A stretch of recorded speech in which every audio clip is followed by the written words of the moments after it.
Assalamualaikum warahmatullahi wabarakatuh. Salam sejahtera untuk kita semua. Saya akan memberi pantun untuk hari ini. Pagi hari makin makan kelapa, kelapanya enak bikin tertawa. Pagi ini kita berjumpa untuk acara BKKN yang istimewa. Terima kasih.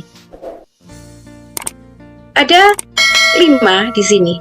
Penyakit mulut itu adalah yang satu adanya gigi berlubang atau biasa disebut dengan gigi karies ya.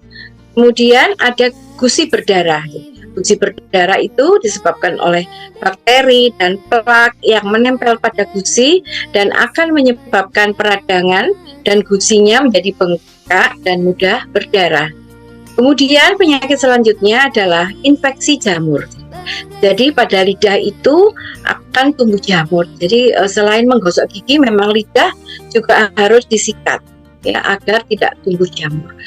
Kemudian penyakit selanjutnya adalah adanya sariawan. Sariawan itu adalah luka pada lidah, bibir, dan jaringan lunak yang menyebabkan sakit.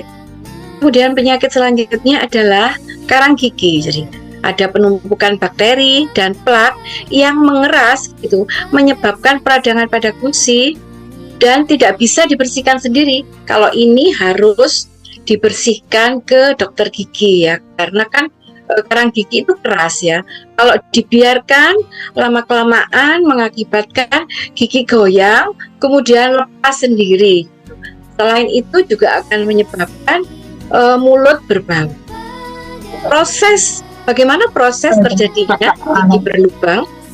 Jadi di sini nomor 1, sisa makanan yang menempel dan menjadi plak adalah awal mula penyakit karies atau penyebab karies. Kemudian sukrosa atau gula yang ada pada sisa makanan akan difermentasi oleh bakteri menjadi asam organik. Jadi difermentasi itu semacam peragian gitu ya. Jadi seperti di gambar yang sebelah kanan itu plak, kemudian dengan sugar itu sukrosa atau gula akan menjadi asam. Jadi asam ya. Proses selanjutnya akan terjadi demineralisasi. Artinya demineralisasi itu mineral-mineral yang pada email gigi tadi itu hilang gitu ya, hilang. Dan seiring berjalannya waktu, karies bisa meluas dari dentin sampai ke saraf dan menimbulkan rasa linu atau sakit yang berdenyut. Bisa dilihat pada mulai gambar 1 itu masih dia tingkat pertama gitu, sisa makanan gitu ya. Yang kedua kemudian difermentasi atau diragikan. Kemudian pada yang gambar 3 prosesnya berlanjut dan akan terjadi pengeroposan gitu atau demineralisasi. Dan pada gambar yang keempat, si kuman-kuman ini tadi sudah mulai membuat sarang di situ. Apabila tidak dibersihkan, dia akan semakin membesar kariesnya. Next, ini adalah gambar gigi gitu ya.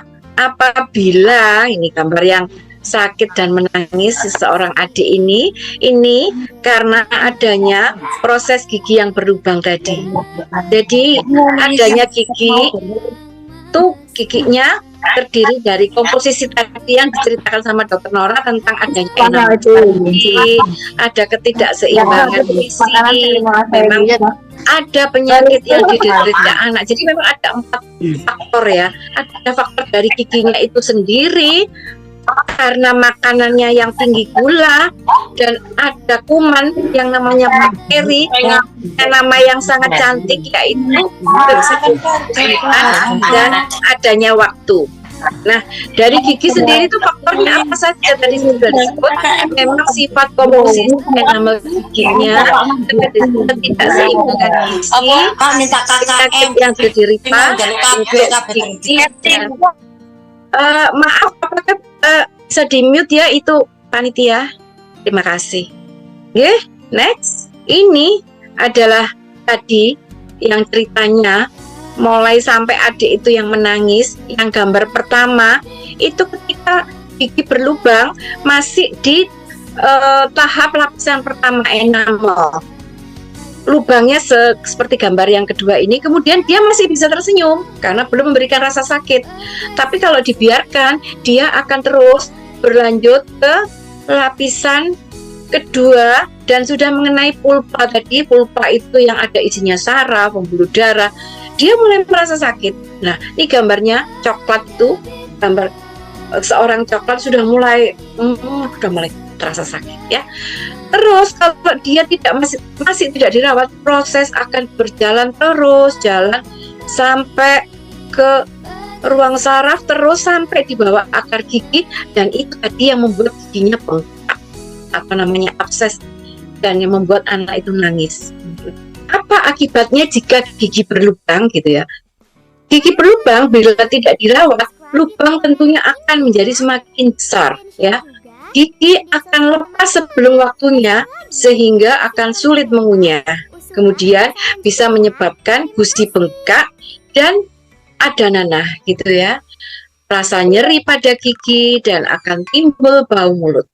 Bagaimana kita mencegah penyakit gigi dan mulut gitu agar putra putri kita tidak menangis kayak tadi gitu ya. Karena kan memang kalau adik-adik itu sakit gigi tentunya juga akan mengganggu, dia tidak akan bisa belajar di sekolah dengan sempurna ya, tidak bisa menerima pelajaran, makannya juga jadi terganggu gitu.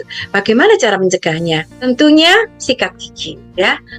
Tujuan dan fungsi sikat gigi adalah tadi membersihkan plak ya dan debris serta sisa makanan dan menstimulasi atau merangsang jaringan gusi tadi ya. Nah, sikat gigi tentunya ya nggak sikat gigi saja dengan pasta gigi yang mengandung fluor minimal 2 kali sehari.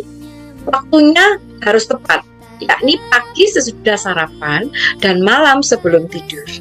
Next, dosisnya pasta gigi itu harus sesuai usia. Kalau masih antara 6 bulan sampai 3 tahun, tipis saja ya, tipis gitu. Kalau 3 sampai 6 bisa agak banyak, dan kalau lebih dari 6 tahun pasta gigi ditaruh sepanjang bulu sikat gigi anak. Next, wajib menggunakan pasta gigi yang mengandung fluor ya. Kenapa? Karena fluor itu akan mengusir kuman yang tadi namanya cantik itu, siapa tadi? Streptococcus mutan gitu ya, dan gigi, melindungi gigi agar tidak mudah diserang oleh kuman. Next, sikat gigi itu penting juga, jadi nggak bisa kita asal pokoknya ada sikat gitu ya. Jadi itu bulunya juga harus masih bagus. Jadi kalau sudah nyepor itu jangan dipakai lagi. Nah, ini kekerasannya bulu sikat sedang, jadi tidak boleh terlalu lunak, kan tidak boleh terlalu keras. Kemudian kepala sikat gigi ya seperti gambar ini, kemudian ujung bulu sikatnya juga membulat dan permukaan sikat giginya rata. Next, sudah memilih sikat gigi yang benar, sudah memilih pasta gigi yang berfluor. Kemudian cara sikat gigi juga harus benar ya. Cara sikat gigi seperti gambar 1 itu, sikat gigi diletakkan antara gusi dan gigi dengan sudut 45 derajat ya. Kemudian gerakan sikat gigi dari arah gusi ke bawah untuk gigi atas seperti menjungkil gitu ya. Kemudian gerakan sikat gigi dari gusi ke atas untuk gigi rahang bawah. Jadi prinsipnya dari gusi ke gigi. Gusi warnanya merah, gigi warnanya putih. Jadi prinsipnya dari merah ke putih gitu ya. Kemudian sikat seluruh permukaan yang menghadap bibir dan pipi serta permukaan dalam dan luar gigi dengan cara tersebut ya, seperti pada gambar 4 dan gambar 5. Sikat semua permukaan kunyah gigi dari arah belakang ke depan. Next, ini pembiasaan kita harus membiasakan sikat gigi pagi dan malam. Jadi masih banyak yang salah. Jadi pagi hari itu sikat giginya saat mandi, kemudian sarapan, kemudian berangkat biasanya gitu ya. Terus sikat gigi lagi sore. Nah, waktu malam malah nggak sikat gigi gitu ya. Itu masih banyak yang salah seperti itu. Ini kita ngomong berdasarkan riset kesehatan dasar pada tahun 2018. Indonesia ada 9,47 penduduk Indonesia yang sudah menyikat gigi setiap hari dan hanya 2,8% yang menyikat gigi tepat waktu itu. Ya. Nah, sekarang kita ingin bertanya gitu ya, kenapa pada malam hari gitu, malam hari sebelum tidur kok penting gitu ya harus menyikat gigi? Jadi karena pada malam hari kita tidur gitu ya, si kumannya nggak tidur, si kuman yang namanya cantik itu nggak tidur gitu, dan air ludah yang diproduksi itu sedikit karena kita nggak makan kan. Jadi kalau kita makan maka air ludah dirangsang. Jadi air ludah itu sangat penting untuk membunuh kuman. Jadi kumannya nggak tidur, air ludahnya juga tidak keluar, jadi dia malah semakin bebas gitu ya. Nah, kuman-kuman ini akan semakin bekerja mengubah sisa makanan menjadi asam, dan asam itulah yang akan merusak gigi. Next. Mari kita membiasakan anak-anak kita untuk menyikat gigi pagi dan malam ya. Sikat gigi pagi setelah sarapan dan malam sebelum tidur ya. Kemudian seperti gambar ini, gunakan sikat gigi dan pasta gigi. Cara menyikatnya yang benar gitu ya. Jangan lupa menyikat lidah, karena lidah juga bisa menjadi tempatnya bakteri dan kuman-kuman untuk berkumpul. Jadi kita sikat itu makhluk-makhluk yang tidak terlihat oleh mata, tetapi dia ada gitu ya. Kemudian jangan lupa, meskipun kita harus membersihkan dengan air, juga harus hemat air ya. Tutuplah keran ketika kalian sedang menyikat gigi, jangan kerannya ngocor terus tapi kita sikat ya. Jaga kesehatan gigimu yang penting pada usia 6-7 tahun.